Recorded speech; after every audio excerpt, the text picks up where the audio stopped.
Hey there, Virgo.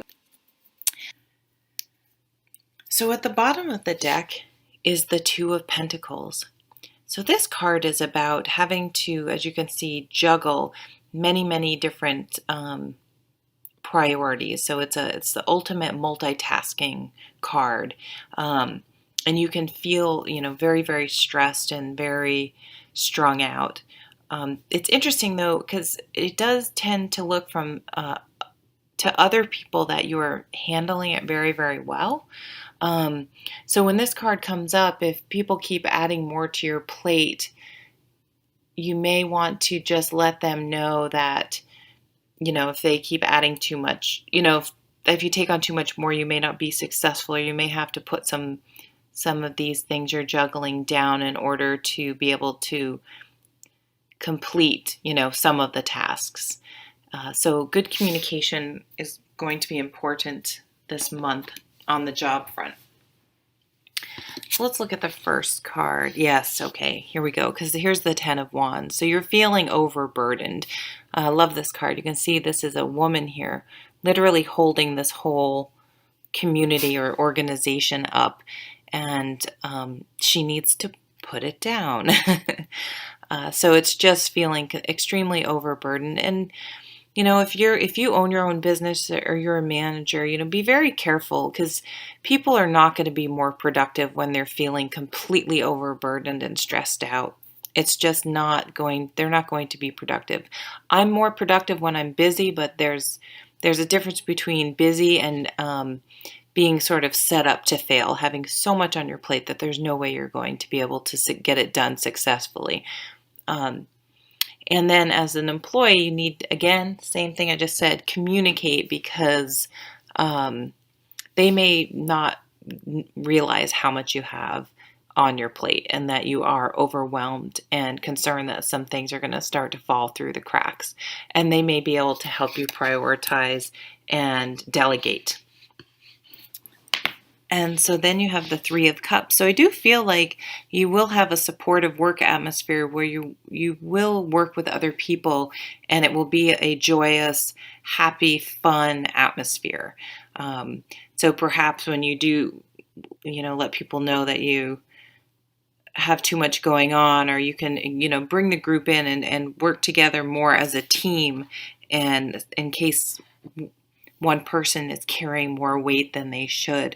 Sometimes those people that carry more weight than they should, and this could be you, it's because they feel like if they don't do it, it'll never get done. But, sometimes you have to sort of put the boundaries back. And if it's someone else's job, leave it on their plate. And if they're not going to get it done, communicate that to whoever needs to know, instead of just being like, oh, I'll just do it myself, because it's just easier if I do it myself. Well, it gets to a point where there's only so many hours in the day. But I do see this actually turning out to be a happy, fun atmosphere when you do get together to work with other people. And it could be that you're going to go out and socialize with people that you work with, or something like that. Or there's going to be some sort of celebration at work that'll be a fun occasion. So maybe everyone's been overburdened at work, and management sees that and decides, to have a little employee appreciation. Or if you're a manager or a business owner, maybe a little employee appreciation is in order this month. Oh, Two of Cups.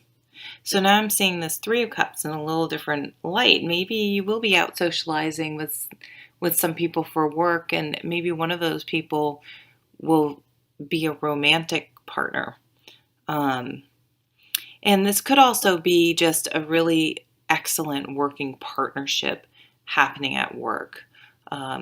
Maybe they bring in another person to help lighten your load, and it's just you guys just click. You're just a total team, and just work so well together. It just brings this, this incredible mutual respect and productivity, and it's a really happy, positive relationship. But I do sort of think maybe you guys will be having a romantic relationship with someone at work. So just be careful. All I'm going to say. It doesn't mean there's anything wrong. You have to look at the situation and see if it's appropriate or if it's going to come back and bite you or not. But I mean, the big takeaway though this month is to make sure you communicate and delegate and lighten your load a little bit, and find some ways to bring some teamwork and really foster positive mutual working relationships. Nice cards. Going to be a little busy though. Okay, love and relationships.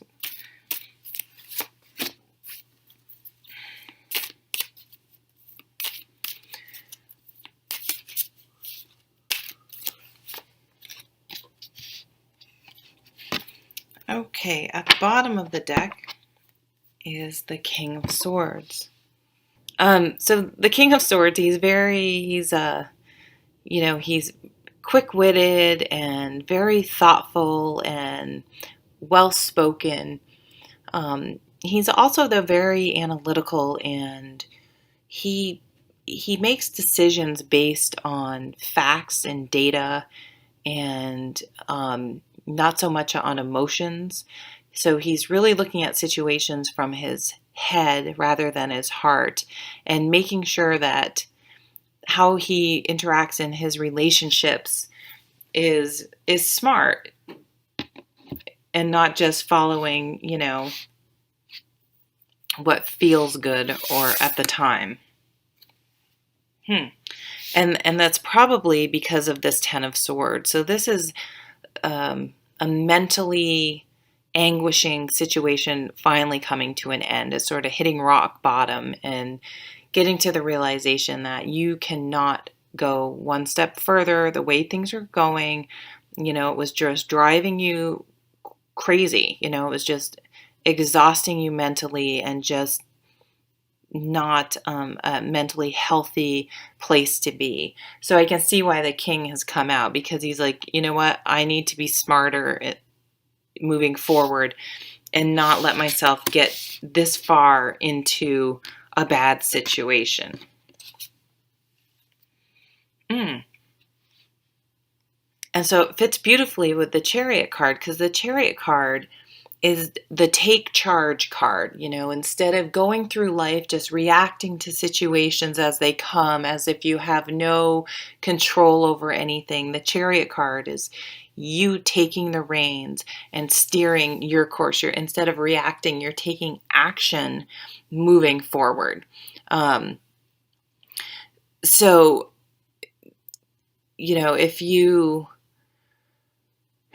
if in the past your relationships, you've kind of sat back and let the other person make the decisions, you're taking more control in your relationships now. You're speaking up more and you're kind of going your way. I feel like you're sort of getting it, set in your mind how you want your life to go. And if someone wants to go along for the ride with you and they're not going to do this, they're gonna, this couple is lifting this child up. So it's like you're working together. Again, this idea of teamwork that we saw in the work category, mutually supporting a common goal. Then that's someone you're going to move forward with, that you'll invite along the ride into your chariot, but only if you're working together and you're of common thought and goals. You have the same priorities in life. Oh, and then the World card. So this is a beautiful card. So this is an interesting card because it's a card of completion and new beginnings, and it's usually a joyous completion. Although with the Ten of Swords out, it could be the end to a bad cycle. And then there's a new cycle at hand. So I really do see sort of you shutting the door on a past relationship, a past situation. And it doesn't mean it doesn't have to be something that just ended. It could be something you've been carrying around for a long time, but you finally are putting it to rest. You're finally done. And you can see all the butterflies here. It's like you're transforming. You're no longer going to be in this sad state and perseverating about things that happened and letting it burden you. This is being laid to rest. I mean, it even looks like sort of gravestones. And you're transforming and taking off like this chariot. The traditional chariot card often shows a chariot sort of launching into the sky. So you, with purpose, are taking off and starting a whole new way of life. You could even be traveling with a significant other, or leaving someone behind. But it's a very everything that's going on is very thoughtful. It's not a knee-jerk reaction. It's with purpose, that you now see clearly with this King of Swords where you're going, and you're making conscious, thoughtful decisions to move in that direction. So very, very much in control and feeling really good about things. I like that. Pretty cool. Yeah, I like this. So no need to keep going on and on. I'll leave it at that. And I'll see you at the next video. Thanks so much for watching.